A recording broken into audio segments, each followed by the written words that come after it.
শরীফ ওসমান হাদির ঘটনা থেকে বিএনপির ক্ষমতায় আসার রাস্তা বন্ধ হয়ে যাচ্ছে। ঘটনা শুরু হয়ে গেছে। মির্জা ফখরুল বিএনপি ঘটনা টের পেয়েছে। বিএনপি এখন হতাশ, বিএনপি কিংকর্তব্য বিমূঢ়।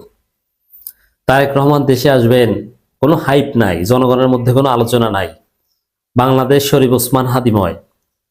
বিএনপি জাতির কাছে ভিলেন হয়ে গেছে। পদে পদে পদে পদে সেকেন্ডে সেকেন্ডে ভিলেন হয়ে যায়। একটা বিপদ কাটতে না কাটতে বিএনপির উপর আর এক বিপদ নেমে আসে। ওসমান হাদি গুলিবিদ্ধ হওয়ার সাথে সাথে ওসমান হাদিকে যারা হসপিটালে নিয়ে এসেছে, ওসমান হাদির সাথে ছিলেন, তারা বিএনপিকে গালি দিয়েছেন সর্বপ্রথম। বিএনপি কতক্ষণ মাঠে টিকতে পারো দেখবো। বিএনপি ভিলেন হয়ে গেছে। এরপরে মির্জা আব্বাস দুয়োধনী খেলেন, ভিলেন হয়ে গেল। তা মির্জা আব্বাস বাঁচতে না বাঁচতে আবার ব্যারিস্টার কায়সার কামালদের ঘটনা সামনে আসলো। এরপরে আসলো ন্যারেটিভের বিষয়, যে সেই তারেক রহমানের ঘনিষ্ঠ বিরানি সাহেদরা শরীফ ওসমান হাদিকে কিভাবে গালাগালি করেছে, ছাত্রদলের লোকজন ওসমান হাদিকে কিভাবে গালাগালি করেছে, এই বিষয়গুলো সামনে এসেছে। তো এভাবে একে একে বিএনপির উপর বিপদ আর বিপদ। আকাম করলে তো বিপদ আসবেই, সৎ থাকলে বিপদ থেকে বাঁচা যায়। এবং তারপরে আবার কি দেখেন, ন্যাচারালিও বিএনপি বিপদে পড়ে।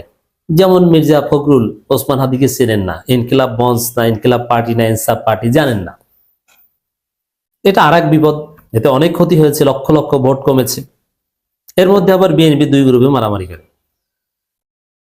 এমন হয়েছে যে খালেদা জিয়াও এখন দৃশ্যপটে নাই। খালেদা জিয়া জীবন মৃত্যু সন্ধিক্ষণে, কিন্তু খালেদা জিয়ার শারীরিক অবস্থার আপডেট জানালো, সেটা জনগণ শুনছে না। জনগণ তাকিয়ে আছে ওসমান হাদির কফিনের দিকে।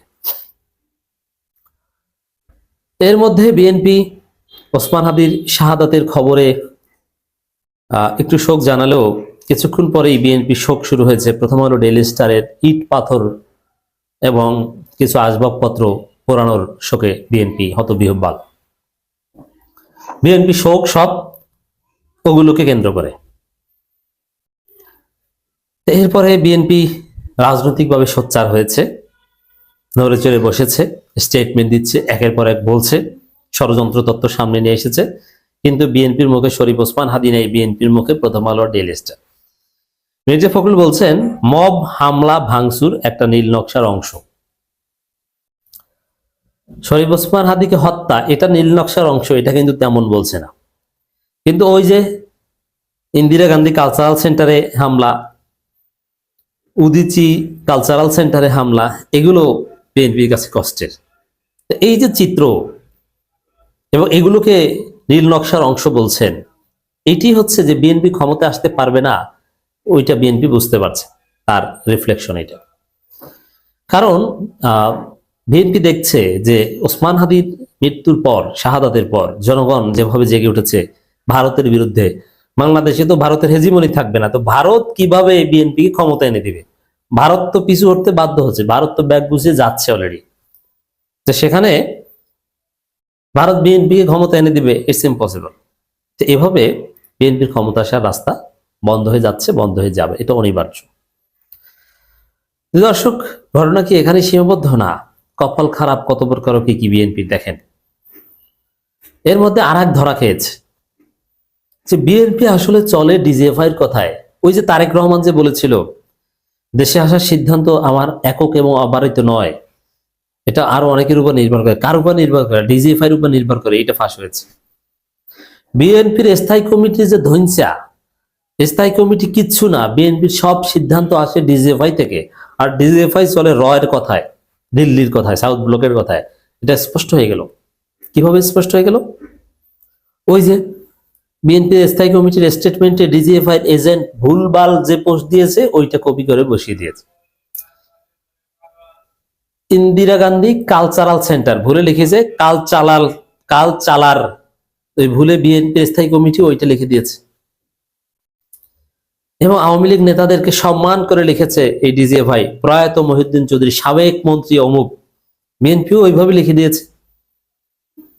এরকম আরো এরকম বানান ভুল, নিউ এজ পত্রিকা নিউজ এজ লিখেছে ভুলে, ওইটাই কপি করে দিয়েছে। এর মানে বিএনপির স্টেটমেন্ট, বিএনপির বক্তব্য, এগুলো ডিজিএফআই থেকে আসে।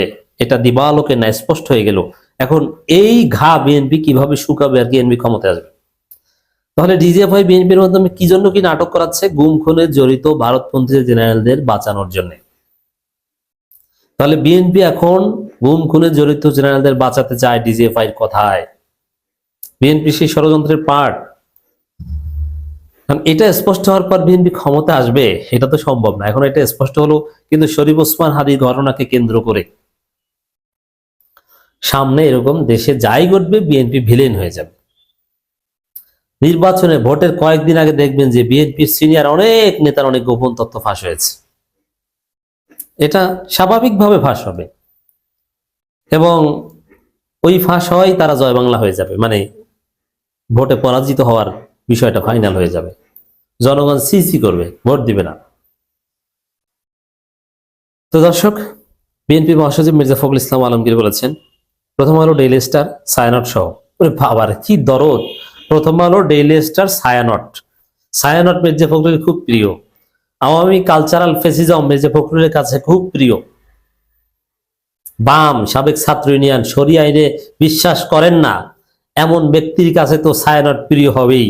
উদিচি তো এমন ব্যক্তির কাছে প্রিয় হবেই, কিন্তু শরিয়া আইন বিশ্বাসীদের কাছে ছায়ানট, উদিচি, ইন্দিরা গান্ধী কালচারাল সেন্টার এগুলো প্রিয় হয় না।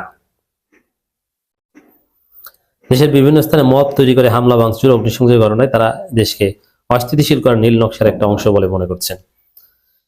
বিবিসি বাংলাকে দেয়া এক সাক্ষাৎকারে তিনি বলেন, এখন অস্থিতিশীল সৃষ্টি করা নীল নকশা ওটা তো ভাই আপনারা করছেন। আপনারা যার কথায় প্রেস রিলিজ দিচ্ছেন, আপনাদের প্রেস রিলিজ ডিজিএফআই লিখে দিয়েছে, তারা অস্থিতিশীলতা করার সৃষ্টি করার চেষ্টা করছে।